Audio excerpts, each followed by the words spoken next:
India Pakistan champions പോരിന്റെ ആവേശത്തിൽ Dubai. രാജ്യാന്തര cricket സ്റ്റേഡിയത്തിൽ ഉച്ചയ്ക്ക് 2:30 മത്സരം. ജയിച്ചാൽ ഇന്ത്യ അടുത്ത റൗണ്ട് പ്രവേശനം ഉറപ്പാക്കും. അതേസമയം പാകിസ്ഥാന് സെമി പ്രതീക്ഷ നിലനിർത്താൻ ഇന്ന് ജയം അനിവാര്യമാണ്. വിവരങ്ങളുമായി ദുബായിൽ നിന്ന് ഷിൻസ് സെബാസ്റ്റ്യൻ ഉണ്ട്. ഷിൻസ്, 2:30 മത്സരം ആരംഭിക്കുക. കാണികളൊക്കെ എപ്പോഴേക്കെത്തും? ഓരോ ഭാരതീയരും ആവേശത്തിലായിരിക്കുമല്ലോ അല്ലേ? ഫൈനലിന് മുന്നുള്ള ഒരു ഫൈനൽ എന്ന് വേണമെങ്കിൽ ഈ മത്സരത്തെ വിശേഷിപ്പിക്കാം. ഇന്ത്യയും പാകിസ്ഥാനും തമ്മിൽ ഏറ്റുമുട്ടുന്നു ഒരു ഇടവേളയ്ക്ക് ശേഷം. അതാണ് ഏറ്റവും വലിയ പ്രത്യേകത. ICC ടൂർണമെന്റുകളിലല്ലാതെ ഇന്ത്യയും പാകിസ്ഥാനും കളിക്കാറില്ല. ബയലാറ്ററൽ ടൂർണമെന്റ് അങ്ങനത്തെ കാര്യങ്ങളിലൊന്നും കളിക്കാറില്ല. അത് ദുബായിൽ ഇപ്പോൾ ഇന്ന് പ്രാദേശിക സമയം 1 മണിക്ക്, അതായത് ഇന്ത്യൻ സമയം 2:30 മത്സരം. എല്ലാ തയ്യാറെടുപ്പുകളും പൂർത്തിയായി കഴിഞ്ഞു. ഇന്ത്യൻ ടീമിനെ സംബന്ധിച്ചാണ് പ്രാക്ടീസ് സെഷനുകൾ ഉണ്ടായിരുന്നത്. അതെല്ലാം മനോഹരമായി തന്നെ പൂർത്തിയായി കഴിഞ്ഞു.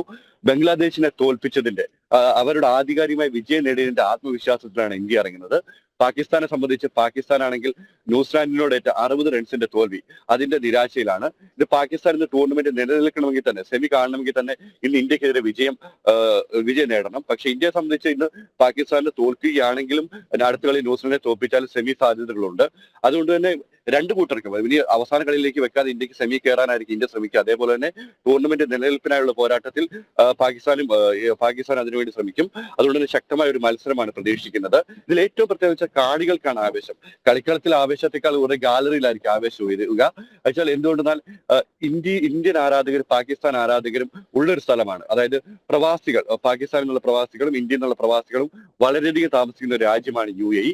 അതുകൊണ്ട് തന്നെ കളി കാണാൻ രണ്ട് ഭാഗത്തു നിന്നുള്ള ആൾക്കാരെത്തും. ഏതെങ്കിലും ഒരു സ്ഥലത്ത് ഹോം ഗ്രൗണ്ടിൽ മത്സരം നടക്കുകയാണെങ്കിൽ ഹോം ഗ്രൗണ്ടിന്റെ ആനുകൂല്യം ഏത് രാജ്യത്താണ് കളി നടക്കുന്നത് ആ രാജ്യത്തെ ടീമിനാണ് ലഭിക്കാറ്. പക്ഷെ ഇവിടെ ഈ ദുബായ് എന്നൊരു സ്ഥലത്തേക്ക് എത്തുമ്പോഴത്തേനും കളിയിൽ രണ്ട് രാജ്യത്തിനും പിന്തുണ ഉണ്ടാവും. പക്ഷെ എന്നാലും ഇന്ത്യക്കാർക്കും ഗാലറിയിൽ നിന്നുള്ള പിന്തുണ കൂടുതലെന്നാണ് നമ്മൾ മനസ്സിലാക്കുന്നത്. ടിക്കറ്റ് വിൽപ്പനയ്ക്കെത്തി മിനിറ്റുകൾക്കകം 5 മിനിറ്റിനകമാണ് ഈ മാച്ചിന്റെ ടിക്കറ്റുകൾ വിറ്റ് തീർന്നത്. ഇത് വാങ്ങിയത് ഭൂരിഭാഗം ഇന്ത്യക്കാർ തന്നെയാണ്. അതുകൊണ്ട് തന്നെ ഇന്ത്യൻ ആരാധകരെ കൂടുതലായി ഗാലറിയിലേക്ക് എത്തുമെന്നാണ് പ്രതീക്ഷിക്കുന്നത്. ഒരു പ്രാദേശിക സമയം 10 മണിയോടുകൂടി അവര് സ്റ്റേഡിയത്തിലേക്ക് പ്രവേശിച്ചു തുടങ്ങും. അപ്പോൾ തന്നെ ആൾക്കാർ എത്തി തുടങ്ങും. പഴുതടച്ച സുരക്ഷാ ക്രമീകരണങ്ങൾ ഒരുക്കിയാണ് ദുബായിൽ ക്രിക്കറ്റ് കളി നടക്കുന്നത്. ഏതായാലും ഒരു ആവേശ പോരാട്ടം കാണാനുള്ള തയ്യാറെടുപ്പുള്ള പ്രവാസികൾ.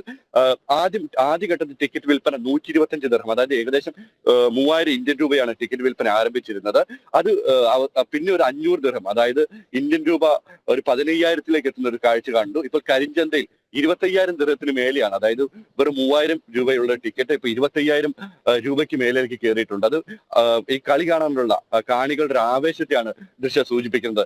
എന്തുകൊണ്ട് ഈ മാച്ച് കാണാൻ എല്ലാവരും കാത്തിരിക്കുകയാണ്. അല്പസമയങ്ങൾക്കകം നമുക്കത് കൃത്യമായിട്ട് പ്രേക്ഷകരിലേക്ക് എത്തിക്കാൻ സാധിക്കും. ഒരു ആരാധകരുടെ ആവേശം നമുക്ക് കാണാനും സാധിക്കും. ദുബായിൽ നിന്ന് ഷിൻസ് സെബാസ്റ്റ്യൻ ആണ് വിവരങ്ങൾ നൽകിയത്. ചാമ്പ്യൻസ് ട്രോഫിയിൽ ഇന്ത്യ പാകിസ്ഥാൻ പോരാട്ടമാണ് ഇന്ന് ദുബായ് രാജ്യാന്തര സ്റ്റേഡിയത്തിൽ ഉച്ചയ്ക്ക് 2:30 നടക്കുന്നത്.